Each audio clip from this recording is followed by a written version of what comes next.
मी सौ प्रिया सचिन ढमाळ, जिल्हा परिषद प्राथमिक शाळा यशवंतनगर. आमच्या गोपडे हवेली केंद्रात 2024-25मध्ये नवभारत साक्षरता अभियान कशा प्रकारे राबवले गेले याविषयी थोडक्यात सांगत आहे.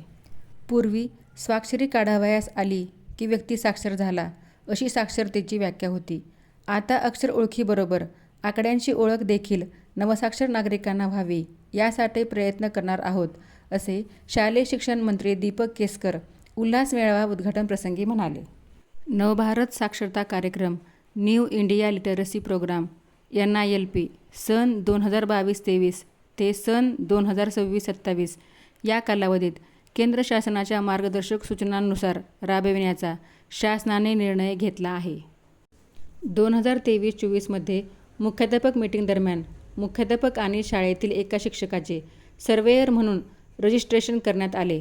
त्याच्या पुढील वर्षी 2024-25मध्ये केंद्रप्रमुख साहेबांनी प्रत्येक शाळेला लर्नर आणि व्हॉलंटिअरचे टॅगिंग करण्याच्या सूचना दिल्या. डिसेंबर महिन्यात आढावा बैठक घेऊन शाळेला काही टार्गेट निश्चित करून दिले.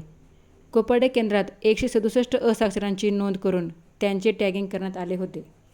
8 सप्टेंबर जागतिक साक्षरता दिनानिमित्त 1 सप्टेंबर ते 8 सप्टेंबर हा साक्षरता सप्ताह म्हणून प्रत्येक शाळेत साजरा केला गेला.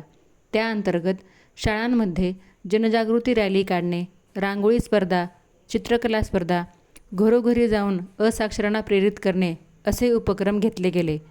स्वयंसेवकांनी निरक्षरांना अशा प्रकारे त्यांच्या घरी जाऊन किंवा शाळांमध्ये शाळेतील शैक्षणिक साहित्य वापरून त्यांना मार्गदर्शन केले.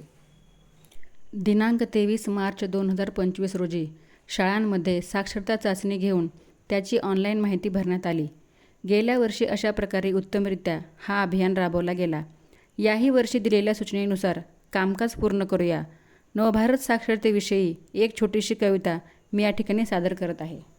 आजवर शिकवले 6 ते 14 वयोगटाला अक्षर, आता करू 15 ते 60 वयोगटाला साक्षर.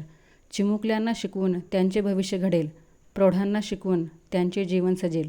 वर्गातील विद्यार्थ्यांचे सीमित आहे भावविश्व, परंतु प्रौढांचे आहे खूप मोठे अनुभवविश्व. विद्यार्थ्यांचे भावविश्व जसे घेतो ऐकून, प्रौढांच्याही अनुभवविश्वात जाणार आपण रंगून. करा लवकर असाक्षरांना टॅग, फडकू दे भारतात साक्षरतेचा ग्रीन फ्लॅग.